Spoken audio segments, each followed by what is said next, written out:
Keep busting. And tonight on Call 1FM, the issue is Christianity and pornography. We talk, amongst others, to Cliff Richard. It only seems sensible to me that if I was going to inflict pain on someone because I believe they were blasphemers or whatever, then the way to do it is not to leave on their heavy red cloak, because that would absorb a lot of the lashes. Cock naked. Pardon? Call 1FM. Let's have your first record. What is it? Hi, I'm Peter Hamill. Tonight we're looking at Christianity and pornography. What are your views? They've always been linked, but exactly how? Is the overlap increasing, or is it getting smaller? Is it a bad thing? Can Christianity exist without pornography? What do you reckon? Give us a call, 071 637 4343, when tonight we look at Christ men and porn men.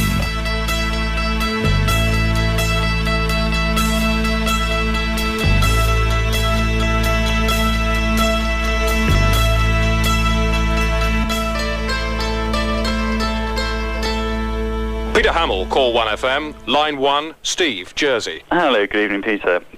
Right, I was very struck by the idea that Christianity could not exist, if you like, without pornography, and I have to say that I find that to be contrary to the whole basis of Christianity. You do agree, though, that pornography feeds Christianity in some way? Well, could you just explain why you arrive at that conclusion? If you take somebody who doesn't know Christianity and a pornographer throws his work into the system and a Christian reacts against it, pronouncing and gesticulating their message, then the man in the middle, the person who doesn't know Christianity, may overhear the Christian and be struck for the very first time by that message.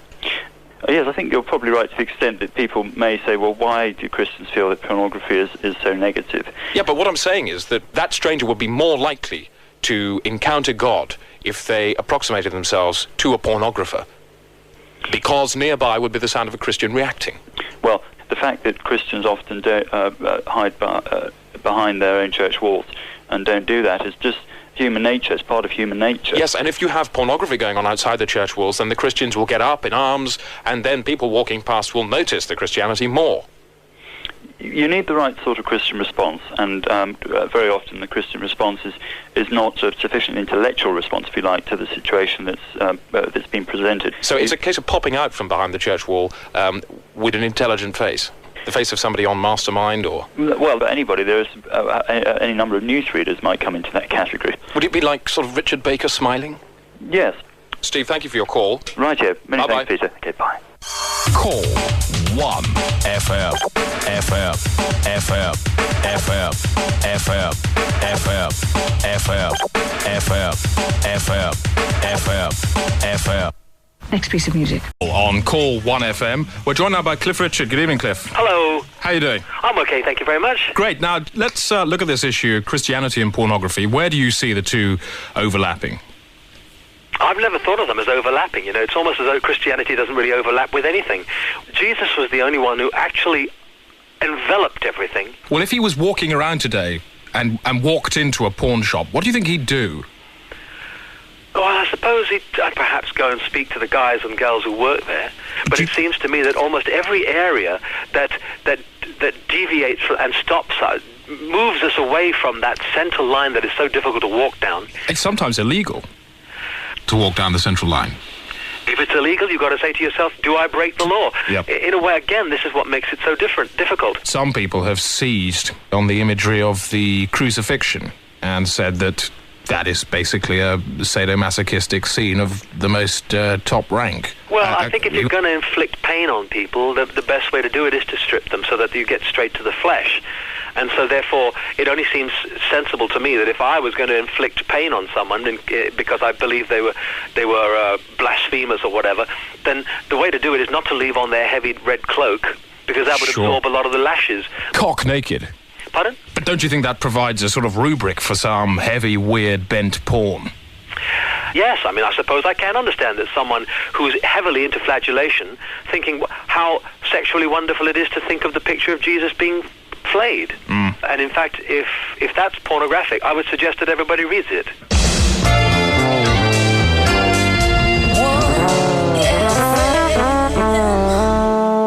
Let's have record number 6. I'm Peter Hamill. This is Call 1FM. The subject today, Christ and porn. If you have any views, give us a call on 071 637 4343. Bob Reed from the Church Army. Good evening to you, Bob. Good evening, Peter. Hi. Now, what do you make of the idea that Christianity needs pornography?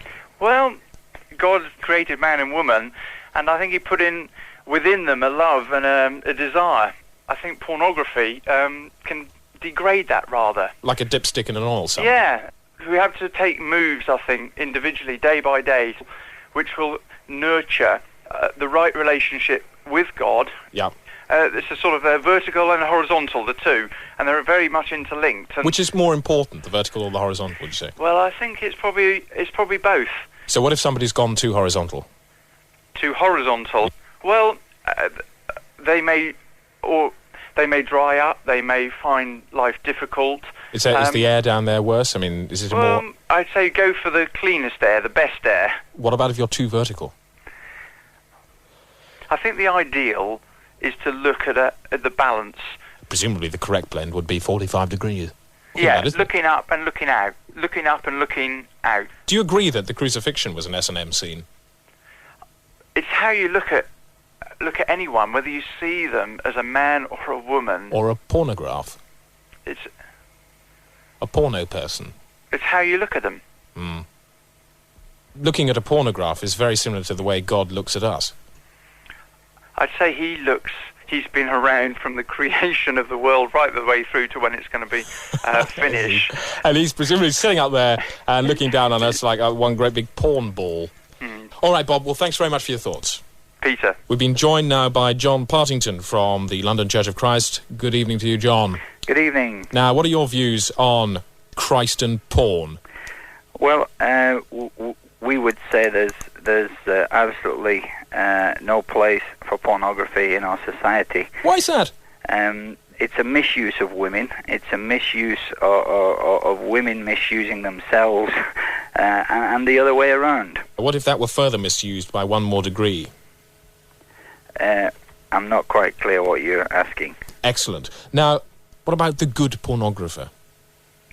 What's that? Say a milkman who reads bad magazines. I don't think you can justify pornography because I think there's enough evidence. Even if it makes him better at his milk round? Makes him better at his milk round. He might actually be faster on his rounds with an excited mind. But the consequences of doing that are not good. Well, now, what about micro-pornographs? What's that? Well, it's a sort of pocket-sized thing. This is probably less than an inch by an inch. What do you think the most damaging effect of this micro-pornograph could be? That it leads on. It's like a drug. It gets a hold of you. And you might end up pushing micro-pornographs. May do, but you will go on to do other things. And do you say that, in fact, the smaller the pornograph, the more insidious and powerful its effect? That's possible. But obviously micro-pornographs can contain far more damaging images because they can't be seen readily over the shoulder. That's correct. All right, John, well, thanks for calling. Thank you very much. Cheerio. Okay, bye-bye. Bye. We better have your next record, I think. And just checking the printers at the moment, news coming in that a miniature oil slick is threatening the Norfolk coast. Coast Guards say it's roughly the size of an aspirin and may hit Attleborough tonight. 400 scientists are standing by. Call 1FM with Peter Hamill, the subject Christianity and pornography. We've been joined by the broadcaster Don McLean. Good morning to you, Don. Morning. Now, what are your views basically on Christianity and pornography? Pornography is wrong. And I think the sooner the church stands up and takes a strong stance against this, as well as all other moral issues, the better we will all feel. Right, so how do you feel then when certain language is coined in the pornographic area and it incorporates ecclesiastical terms? Such as? Beating the bishop.